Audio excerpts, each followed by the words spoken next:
It's time to shake out your money-making truth. You're listening to Soul Wisdom Abundance with Jennifer Bloom, creating wealth from spiritual health on TransformationTalkRadio.com. Have you ever wondered why some people work really hard for their money while others live lives of joy and abundance with seemingly little effort? You are about to learn powerful, tangible steps to shifting your mindset and connecting to your flow of money and abundance. Jennifer teaches you to connect to who you are at a soul level and how to use that connection to create a personal and specific relationship with money. Learn how money is a powerful tool to achieve your desires and your desires to then serve the world. So shake out your money-making truth right now. Soul Wisdom Abundance with Jennifer Bloom. Hello, everyone, and welcome. I'm Jennifer Bloom, host of Soul Wisdom Abundance, Create Wealth Through Spiritual Health. And as always, I am thrilled and delighted that y'all are investing your time with us, with me and my guest in this next hour. And we're here, the big purpose of this podcast is to help you do money in a new way, to guide each of us into more consciously using our soul money relationship. And the reason why that's important is because when we do something in a more conscious way, when we are really working with that soul money relationship in a connected way, we're able to create abundance and peace in a way that just isn't possible when we're operating out of our money wounds, our past stories, or scarcity, all of the things that are normal. Right? It's very typical to have all of that around money, but when we operate from there, we tend to create more pain and suffering. So, one of the things I realized as I was putting the show together is I talk a lot about consciousness. We want a conscious soul money relationship. We want to be conscious with money. And I haven't really ever said what I mean by that. And I think it's actually really important to the conversation we're having today. So I want to take a moment and just say that when I think about consciousness, when I think about being conscious with my money, it's about being in a space where I am very connected to the present moment, but through the eyes of the part of me that is of divinity, right? That part of me that understands that I'm part of a bigger whole, that part of me that understands what the divine believes about abundance and who I am when I get to be in a space of abundance. That to me is consciousness. I'm sure that those in the self-help industry, there's a lot of different ways to define consciousness, but that's where we're going to start with it today. And it's really easy to notice the difference when you're conscious with money and when you're in a disconnected, unconscious space. And let me give you just a really simple example. Imagine going to the grocery store when you are tired and hungry and a little bit anxious and worried. And think about what you come home with in your bags as compared to when you go to the store having a well thought out list and you're on task and you're really excited, right? When you come home after being tired and anxious and hungry, you're going to look in your bag and you're either going to notice that you way overspent, right? You chose prepackaged things and sneaky snacks and all the things that we don't really want or need and we spend a lot of money on, or maybe you notice that you come home with half the things that you originally intended because you either forgot or you were worried about what you were spending, right? So when we're in this conscious connected space, there's the ability to really feel a lot of trust and safety, and the decisions we make are really good, meaning they're decisions that we are happy to live with. But of course, we're human, right? And we have fear and we have worry and we have anxiety, particularly around money. And those of us who are trying to do things from a more spiritual place sometimes go, oh, those are bad. I don't want to create out of that. That's really, and so we push them aside, which of course never goes well either. And this is all leading up to introducing my guest because she is going to help us out of this quagmire and to really help us understand what's going on in our bodies when we're in that space of fear and worry and scarcity and what happens when we push it down instead of dealing with it. She's going to help us with a number of ways to deal with it so that we can get back into that space of consciousness. And I am thrilled that she's here. So let me introduce you. This is Rachel Posner. Rachel, welcome. I'm so glad that you're here today. I am thrilled to be here. Really thrilled to be here. I'm like already excited. With everything you just said, I can just feel myself wanting to take a million notes. Yeah, so let me just tell people a little bit about you. So you're a yoga therapist, you're a mindfulness teacher, and you combine neuroscience, psychology, and mindfulness in your work to really allow this balance of between the mind and the body and the brain. And we could geek out for hours. I love the science behind all of this is fascinating. That I'm really excited about what you have to share with us today. Yeah. So tell you what, where should we start? Let's start in the space of what's going on in our bodies when we are in that place of fear, right? Because when we're thinking about money, we can all identify times when we've felt like we're in a place of scarcity and we're worried and we're fearful. And we know we don't want to be there, but it's really hard to get out of. So can you talk a little bit about what's really going on? Yes. In that space? Yes, absolutely. So the first thing that sort of comes up for me is, as you're talking about conscious connection, all of that has to do with, in many ways, the nervous system. So when you talked at such a great example of the grocery store, and the two sides of that coin is, am I in my parasympathetic nervous system or am I in my sympathetic nervous system? And there's lots of words floating around for these two different sides. So I'll just say, so that it can kind of resonate with whatever language your community has. The parasympathetic system is your relaxation response. It's often talked about in terms of the vagus nerve or vagal tone. It's being in a more relaxed state. And when you're in your sympathetic nervous system, fear turns on. So oftentimes that's called your stress response, fight or flight. It's the opposite of rest and digest. So these are kind of two sides of the same coin, just different language for it, depending on what you're starting with. And when you're in that sympathetic response, you are in your fear response. The thing that is a little bit tricky about it is that oftentimes we're in that all day long, and we just don't know because it has become sort of second nature to feel this low level stress. So oftentimes I ask people on a scale of 1 to 10, what's your stress level? And I think that's important because it gives you a better gauge of what's normal for you. We can wind up all day long feeling kind of, let's say, at a 4, and then something little happens and suddenly we were at a 7. But if we started out at a 1, we wouldn't have jumped to that 7. So what's happening in your body is preparing you to fight or flee. And our brain is pretty vigilant. It's always looking for threats because it evolved to keep us alive.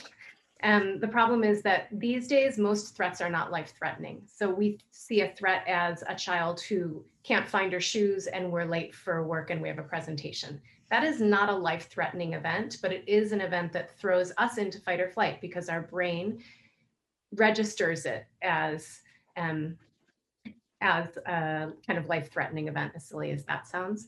So that's what's happening physiologically. Your body, your brain is just preparing you for the worst, even though the worst is not what's in front of you. So it's like we get over prepared and then we can't deal with the situation well, because once we move into that fight or flight response, we're at a 7. Like, you can't make good grocery shopping choices when you're at a 7, is basically what's going on. Right. And are we, again, I don't want to dive too far into the science of it, but is it fair to say that sort of that frontal cortex, right, that part that's making a lot of decisions, when we have that, when we're bathing it in with all the sympathetic responses all the time, we can't get there, right? We can't be that functioning human that we're really used to being when that stress level is up. Yeah, to be in conscious connection, you need to have your limbic system pretty much shut down. That's your amygdala, that's the alarm that sort of turns on. So when your sympathetic response turns on, your parasympathetic response turns off. You can't live with both. You're either in one or the other. So when you're in your prefrontal cortex, you're using your higher thinking. And that's just not possible when you're in fight or flight. So you have to find ways to turn that system on and turn the other one off. And the more you do it, the easier it gets. So it's basically like a muscle. The stronger your prefrontal cortex gets, the stronger your parasympathetic response gets, the weaker the sympathetic response gets, and vice versa. So the more time you spend stressed, the harder it is to get out of stress, because you're really strengthening that system that brings you into that more vigilant state. As you say that, the image that I get, and again, this just demonstrates my age, but I think about a record, right? And if you play the same, like literally like a vinyl record and with the needle, right? And playing it over and over, playing the same song over and over again, you get such deep grooves, right? That you end up, you can't play anything else because that groove is just so practiced.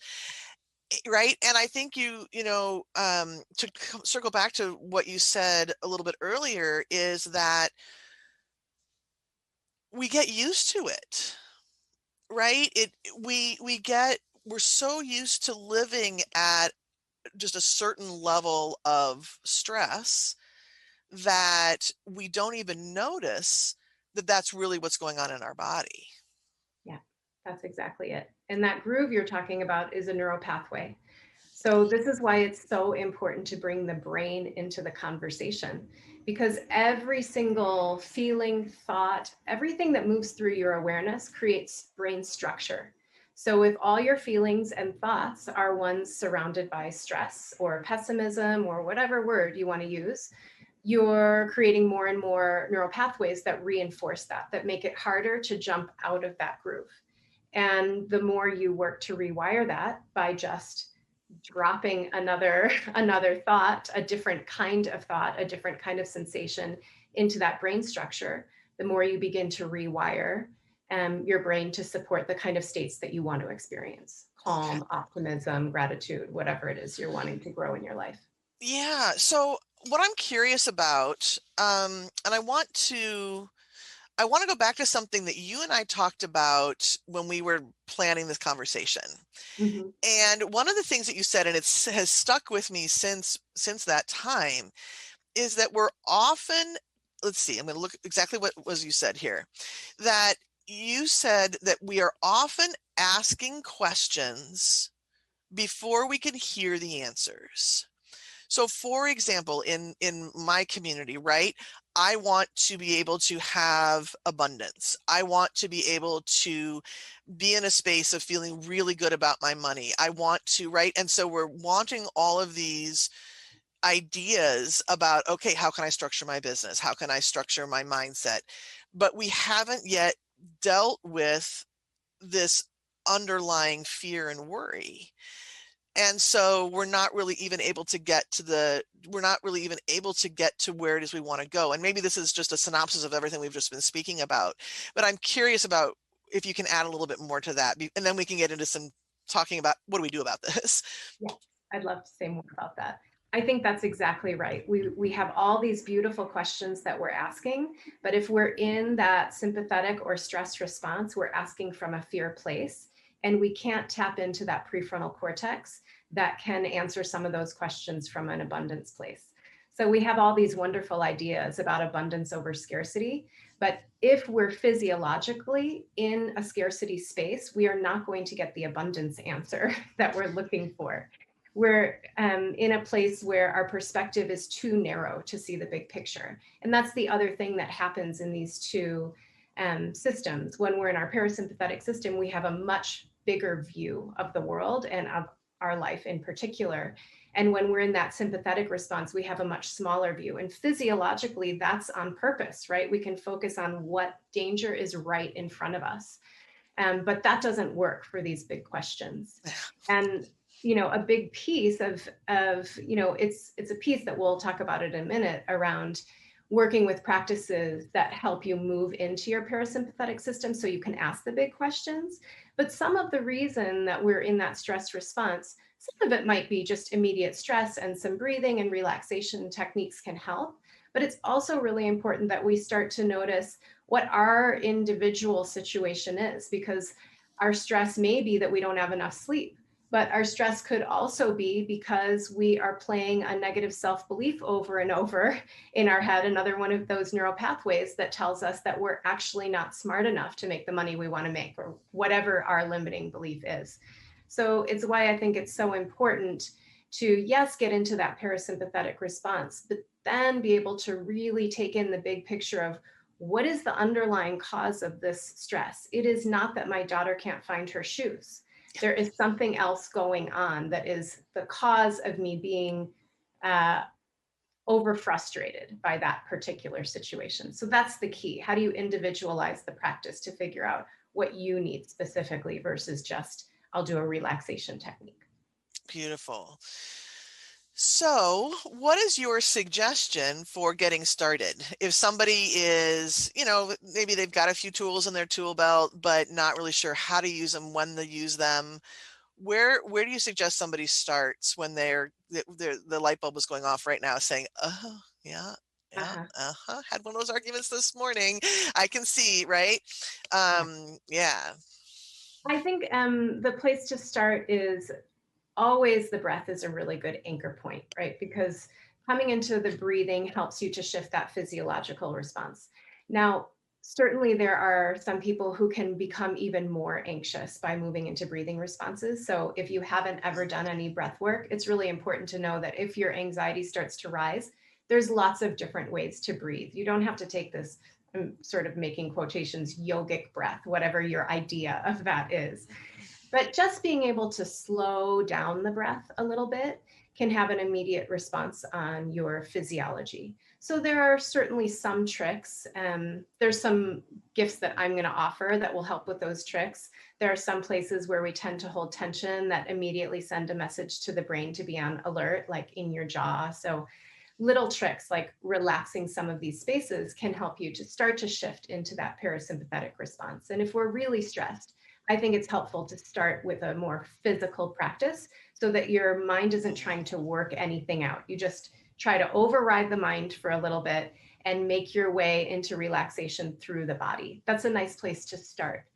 But then you have to go the next, sort of the next step, which I'll guide through actually a little bit later in this practice, which is to really notice, what are my thoughts?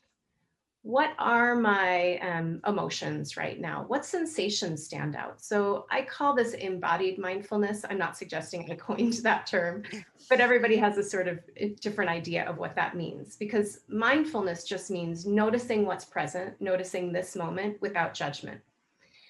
That doesn't always translate to an embodied experience. I might just notice what's happening in this room around me. I'm talking to you, I might notice the temperature, things like that. But that doesn't mean I notice, what kind of mood am I in right now? Is there nervousness in my belly?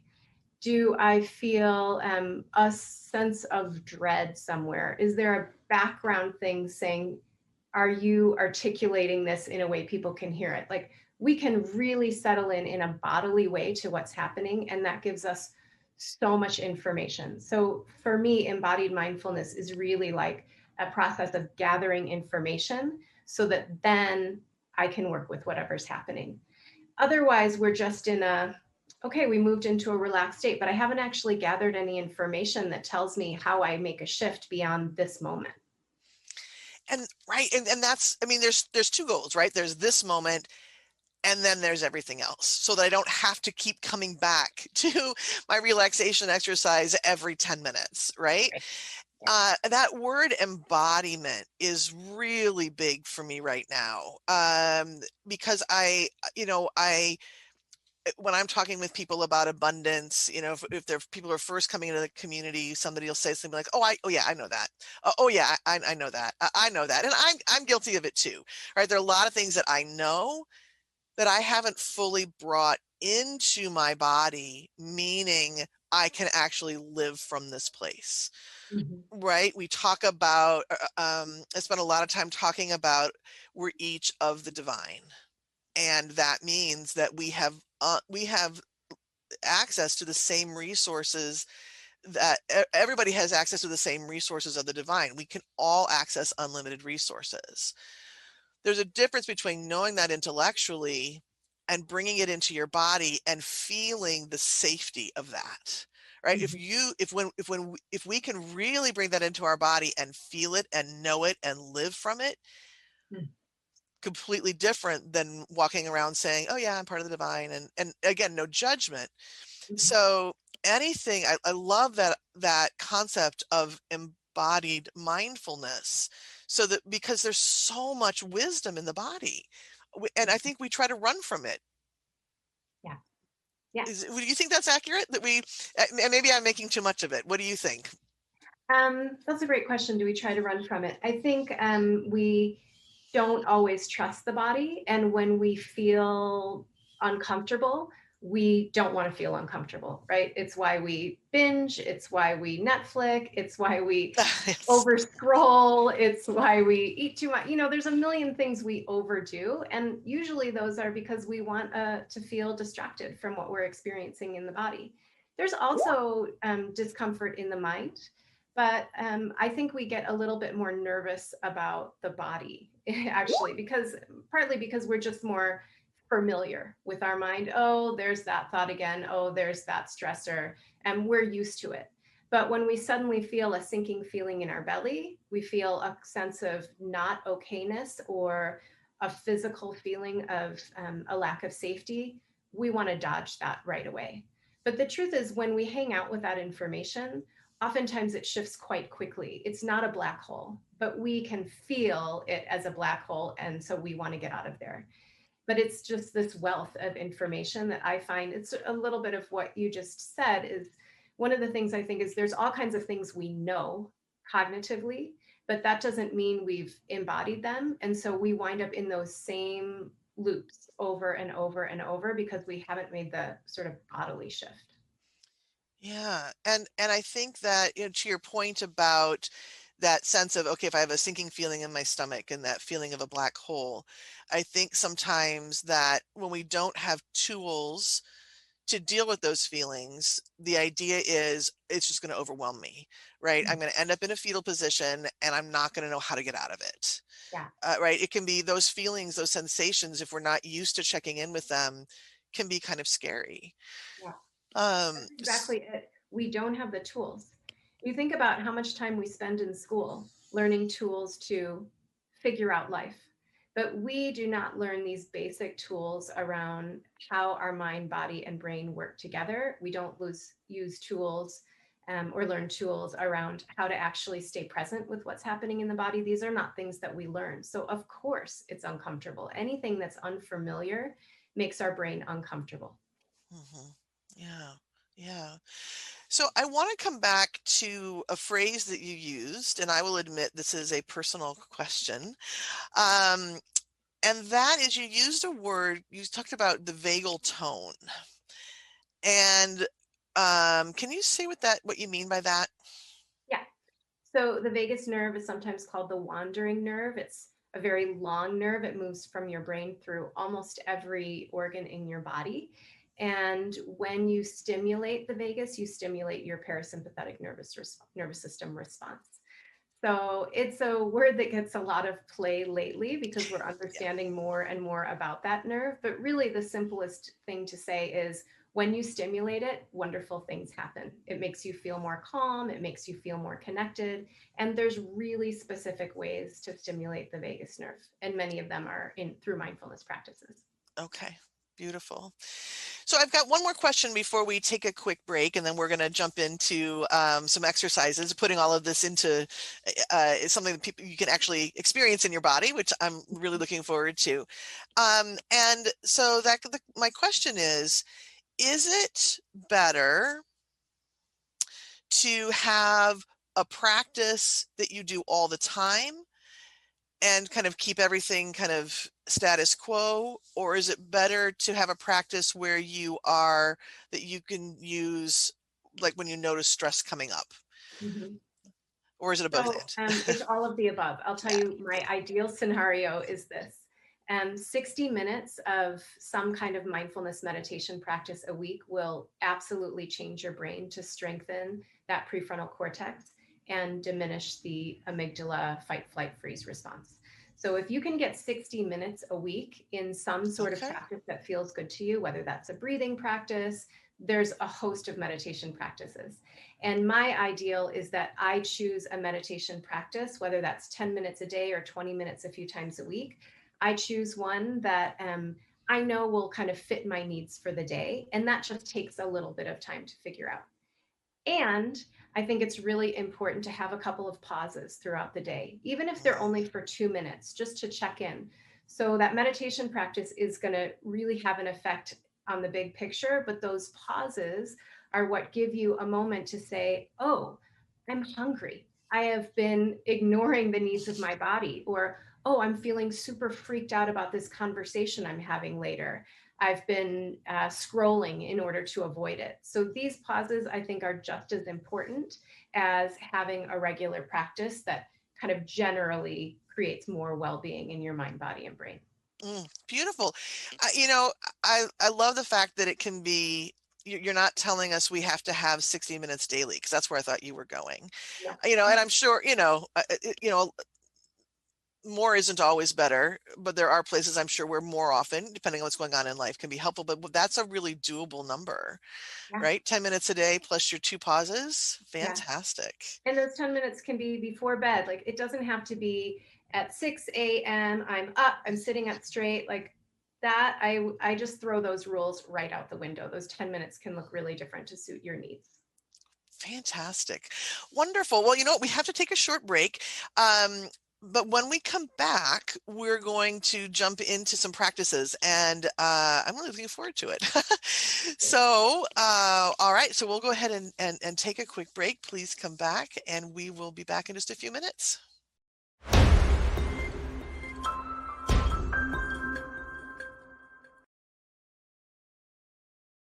We're back on Soul Wisdom Abundance with me, your host, Jennifer Bloom, and my guest, Rachel Posner. And we have been talking all about mindfulness and stress and money and why it's important to have a regular practice. So we're going to have some fun in this second half, and I'm going to ask Rachel to start us off by doing an exercise that can put everything that you've been hearing about the first half into practice. But before we do that, Rachel, can you share with the listeners where they can find you? I mean, there'll be information in the show notes, but what's the best way for them to learn more about you and the work that you bring to the world? The easiest way is just to go to rachelposner.com. Simple, easy peasy. rachelposner.com. That's where most of the information is. Yeah. Yep. And I know have ways for you to send me an email, contact me however you'd like. Super. And I know you've got a couple of free gifts. If you want to share just a little bit about those. Okay. I talked a little bit about some like little tricks to turn on your parasympathetic response. So I have a free gift that walks you through a practice that just helps you to do that. It's more of a physical practice. Again, you don't have to think about anything. You just walk through relaxing the muscles in your face, placing a hand on your heart, little ways to turn on that parasympathetic response.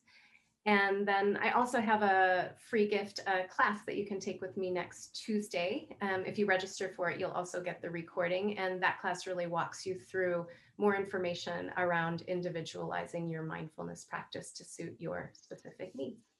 Beautiful. A couple of really good tools. I signed up for your free offer just this morning, and I'm excited to read through it because yesterday I had something happen, and I had to write. I mean, and there was something I needed to do for business, and I was scattered. I was stressed, and I have a whole toolbox of tools, but I needed something physical.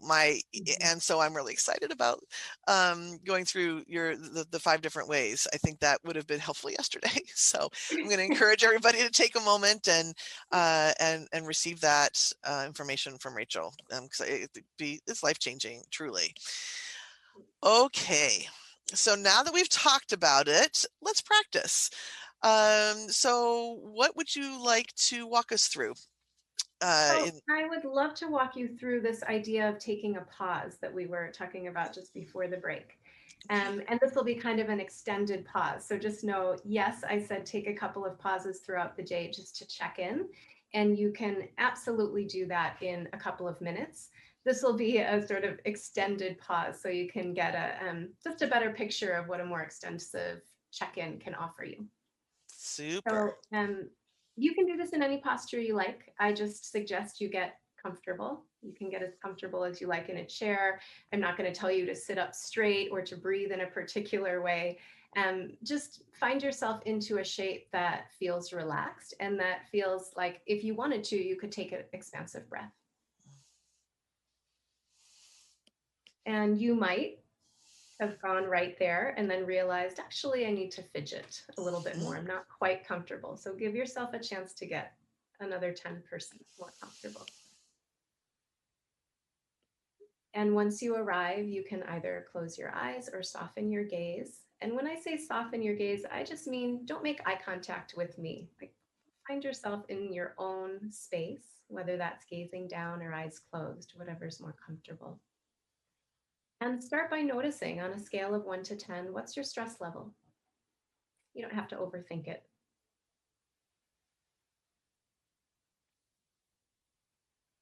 And then notice the way that you're breathing.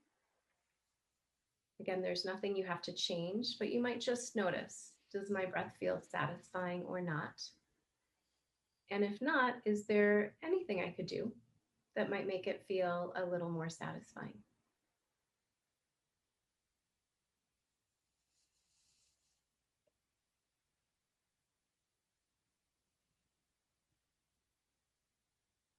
Now shift your awareness into your physical body and notice any sensations that stand out. They might be pleasant, unpleasant, neutral. Just notice what's happening in your body right now.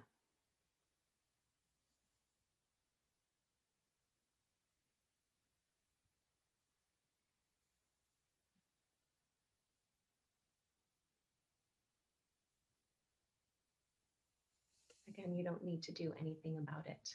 You're just gathering information.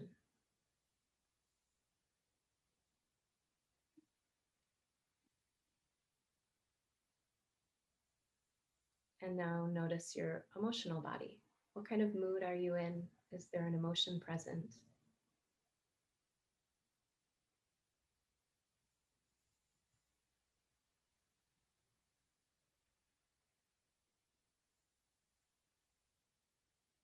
There might be a word or a quality that describes what you're feeling on that more emotional level. Let's notice what pops into your awareness.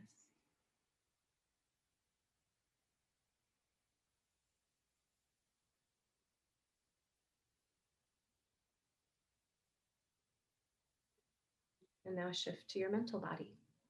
What kinds of thoughts are moving through? Does your mind feel calm or scattered or quick moving?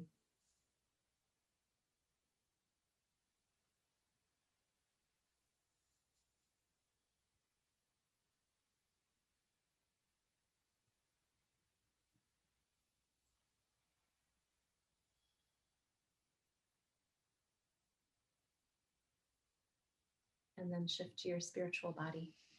Whatever that means to you, what's present in your spiritual body?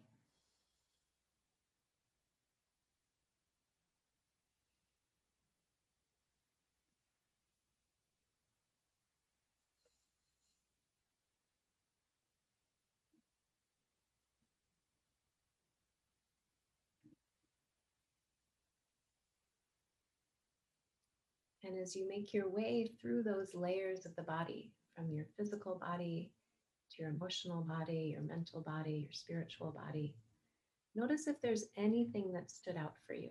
Just choose one. Maybe there were a bunch of things, but just choose one thing that sort of raised your curiosity.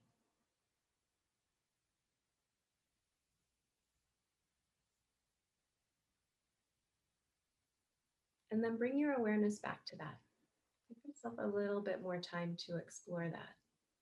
And by explore, you might notice when you focus on that one thing, thoughts or emotions or images or sensations that arise. Just notice what's present when you focus in on that one thing that stood out.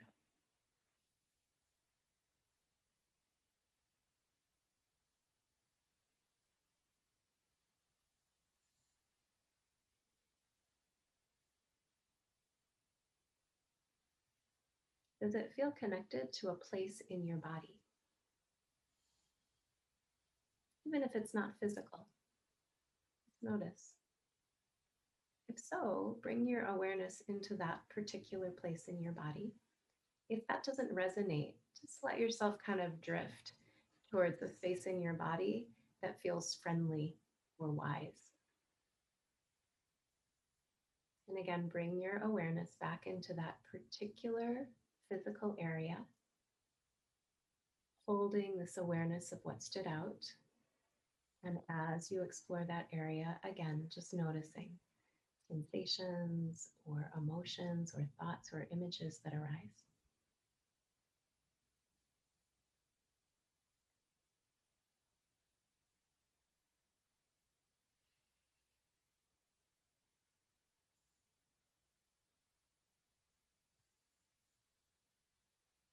And ask that place in your body as if it could speak. And sometimes the body speaks in words, sometimes images, sometimes emotions or thoughts. It doesn't matter how it communicates. But ask that place in your body, is there anything else you need to know about that thing that stood out?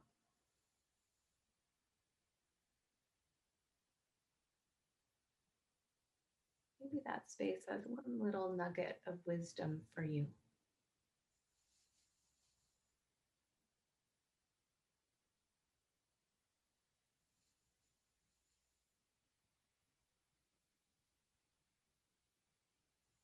And is there some action you could take to act on what you received?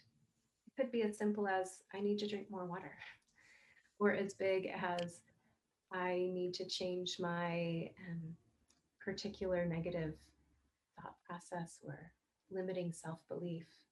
Doesn't matter what it is, just one small action to act on what you received.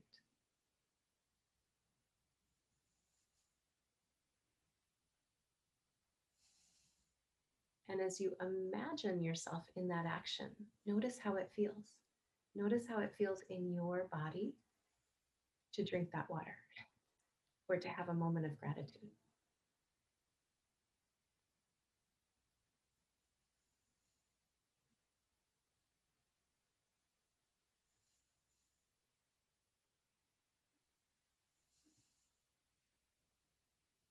And even though it's still just in your imagination, feel it nourishing you.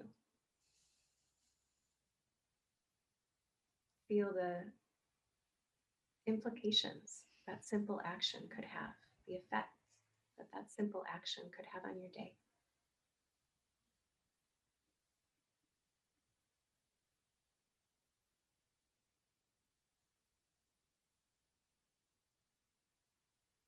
And now notice on a scale of 1 to 10, what's your stress level?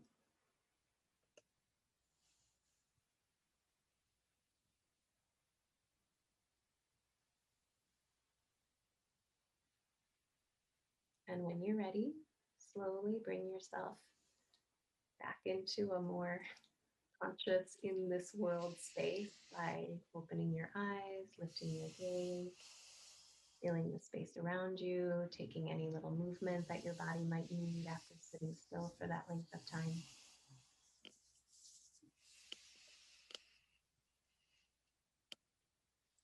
Oh, wow. That was fantastic. That was fantastic.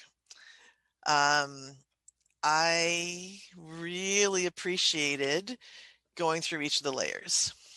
And it was really fun because, before, I'm hosting, right? I'm holding space for this conversation. And there's a number of things I do before I step into a conversation like this. And I noticed that I took things I'm thinking about, the to-do list, all the mind stuff, and I see where where I stick it, and it was like right back here, Mhm. And what I noticed is so I brought my attention back there, but what I noticed was that I don't have to pick it back up, right? Is sort of this thought of I have to come back to all of the whatever. But I can. I got a really beautiful message of just like letting it go, because I was sort of wearing it like a cape, as opposed to just I can make a list and I can let the rest of it go.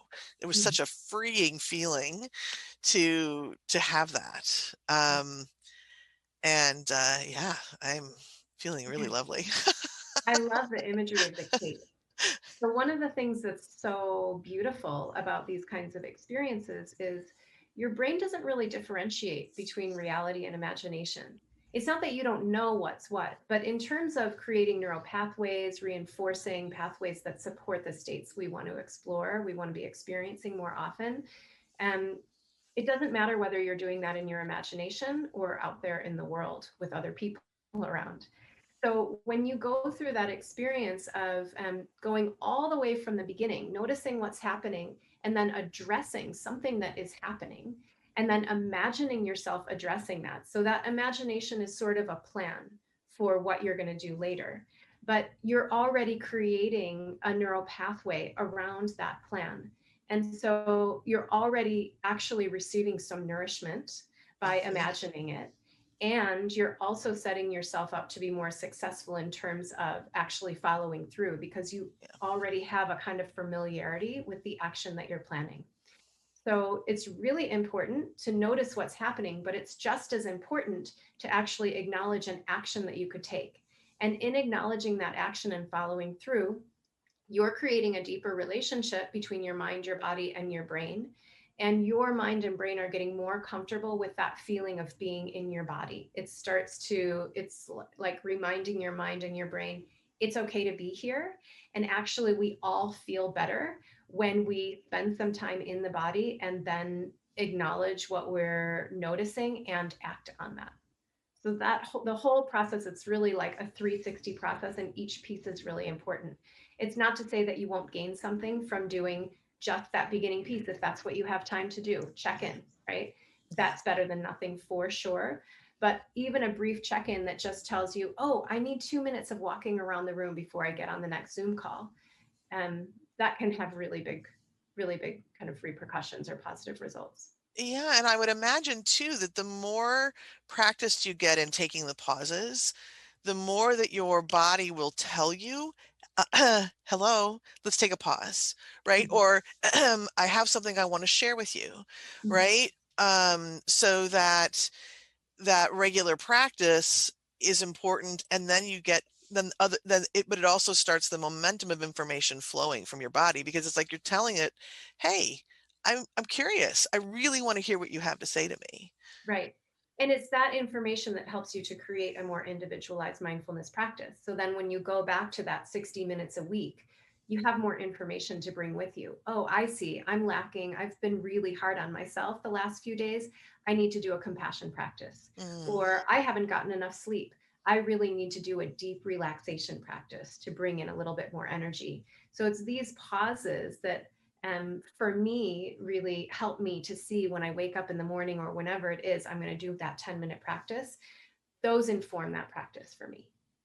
beautiful. Well, thank you so much for sharing that with us. That is such an it's deceptively simple. Mhm. Right? And I think we dismiss things that are deceptively simple. But Mhm. when you actually do it, and if we each made an agreement to do it on, okay, today and for 7 days, right? Mhm. I'm gonna do that. Just the powerful impact it could have. Yeah.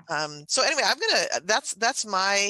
that's one of my action steps. So I am going to invite those of you who are listening who that sounds like it would be fun, and let me know. I'm curious what happens for each of you as you introduce this into your day-to-day life. So thank you again, Rachel. That's fantastic. Yeah. Okay, so we're going to switch gears a little bit, and one of the things, and I'm really glad that we did it in this order because when the body and my experience of this, my body did relax. It was funny because at the very beginning, I have a issue in my hip, and when we first checked in with the body, it started to glare. Like I thought, uh-oh, how am I going to get through this? But with the additional relaxation, it's like that went into the background. Mhm. But anyway, from this quieter body space, we can become aware of some of the beliefs, some of the kind of things that are usually unconscious to us, patterns can come in. And one of the tools that I really enjoy using, and those of you who have listened to the podcast before know that I talk about soul languages and then our sacred partnership with money languages, because these are tangible ways that we can connect with divinity, tangible ways that we can connect with parts of ourselves to receive more information. And when we take the time to quiet the body first, the connection can be a lot easier. More information tends to flow. And then we can also get, when we learn about ourselves in this way, when we understand our personal soul languages, and those personal soul languages, is a paradigm that says there's 107 different voices of soul, and we brought 3 of those with us to the planet. And we also brought 3 different languages to support us in our relationship with money. And when we understand these languages, we can understand some of our patterns that we accidentally fall into when we are unconsciously using that energy, and patterns that we are in when we are consciously using that energy. So when we learn more about ourselves and we understand, oh, wait a minute, all that's going on right here is I'm disconnected, right? If we do that check-in and something comes up, so for example, one of my money languages is troubadour, which is all about using the energy of the voice to weave what's possible, right? So if I notice that I'm feeling kind of low, I might notice, hey, wait a minute, I'm telling a story that I don't like here, right? But instead of that being something that's bad about me, I get to go, oh, all I am is disconnected here, right? I get to reconnect, and now I can tell the story of what it is that I want, and now I'm in that better feeling place, right? So what I would love to do for you is to identify one of your money languages and give you the description, and we'll see what resonates and what might come up for you based on the information. Is that still okay? Yeah, great. Okay, so the way that these languages are identified is I make a one-time connection with your soul, and then I muscle test for which energies you brought forward. So it's your soul giving me that information. Mm-hmm. And I also ask, for the purposes of the conversation today, what's the best, or what would be the most fun to talk about. So we are going to talk about the axiom of translation. In the money language world, what that is the energetic how for you of creating money. So there's, right, when there's money, there's both the energy side and then there's the actual physical doing. This category is all about, okay, what's the energetic how? And for you, this is called nurturer. So let me tell you a little bit about this language. This sacred partnership language gives you the skill of nurturing money into being. This language guides you to understand that it is easier to create from a full well rather than an empty tank.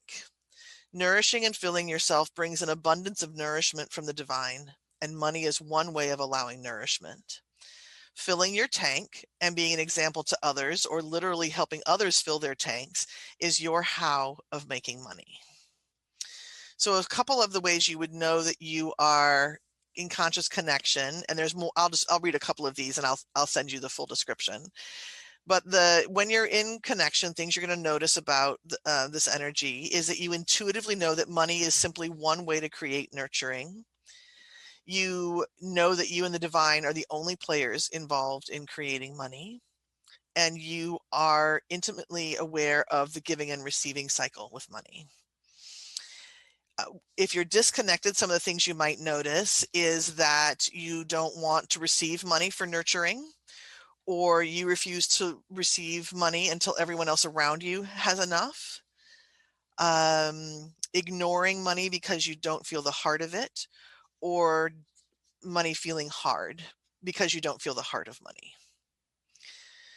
So as you listen, tell me what comes up for you. How does that resonate? That feels exactly like me. Like there's not one thing about that that doesn't resonate, both on the connection and the disconnection Mm-hmm. front. Mm-hmm. I've had periods of time where money feels difficult because it's true that what I do is nourish and nurture. And sometimes there has been feelings of, should I be paid for that? And I think sometimes that comes out of, there's a sort of, I think of it as soul work. I know when I'm doing my dharma. I know when I'm doing what I'm here to do. And there has been times where there's been a mixed message, like, well, soul work should be a giveaway. Um, and I don't feel that anymore. I have definitely moved out of that. But I'm sure that there are sometimes there can be a little tug on me around that. That was kind of a big money piece to work on, that soul work is not, in fact, a giveaway. And that money is just one of many ways that we find reciprocity. So that just totally aligns both the disconnect and the connected part. Yeah, isn't it interesting? There are, and the thing about money is we've been living and breathing money since we were, well, my belief, in utero, and actually before, right? Again, in my belief system. And there are so many pieces that just aren't true, or they aren't true anymore.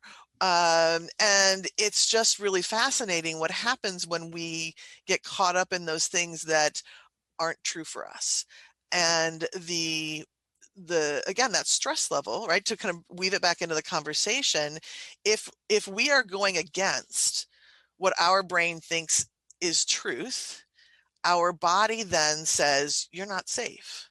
So if you're if you're holding that belief that soul work shouldn't be paid for, and you're charging, you're literally going to create stress and strain within your being, right? Because your brain is like, it's like a danger signal, right? Yeah. Yeah. Yeah. Yeah. I also think there's a piece of the reciprocity around, if your work is to nourish and nurture and support, and you're not, in terms of the disconnect, and you're not also doing that for yourself, then you are also missing a piece of that giving, receiving, which is another thing that creates a kind of money block. Like, you have to walk the talk. You do. Right. And that whole, and while this is your language, there is so much to share with others around it. Right. And I think it's actually a really good place to wrap it up here. In that, the way to create is from that full well. We have to create that full well for ourselves. And there are so many ways to do that. But, as we take the time to figure out what works individually best for us, we get to fill that well in a way that feels really good to us. And the way I do it might be a little different than you and somebody else. But the whole point here is to start with that full well. Yeah. Rachel, thank you so much for being here, for sharing your wisdom, for taking your time with us. Your exercise was beautiful. It brought everything together. And I just am really delighted. Thank you so much for being here. Thanks. It was such a pleasure. It really was. Fantastic. So again, I'm going to ask people to go and visit rachelposner.com, and you can learn all about her offerings and what she brings, because I know that it's worldwide. You can take advantage of her services. And thank you all for being here for Soul Wisdom Abundance. If you want to go deeper with me, one of the best ways to do that is connect with me on Instagram. I'm at soul.abundance, and DM me if you have questions, or tell me about what your experience was like today. I would love to know more about it. And Soul Wisdom Abundance is here the first and third Fridays of every month. And we're going to dive deeper actually into this concept of embodiment next week. So this was a really good first part of the conversation, and it'll be fun to do that second. So until we meet again, I offer each and every one of you prosperous blessings. Take care, everyone. Bye-bye. Thank you for listening to Soul Wisdom Abundance with Jennifer Bloom, creating wealth from spiritual health on transformationtalkradio.com. To learn more about Jennifer Bloom or listen to past shows, visit jenniferbloom.com. You can subscribe to this podcast on any of your favorite podcasting outlets. Simply search Soul Wisdom Abundance with Jennifer Bloom.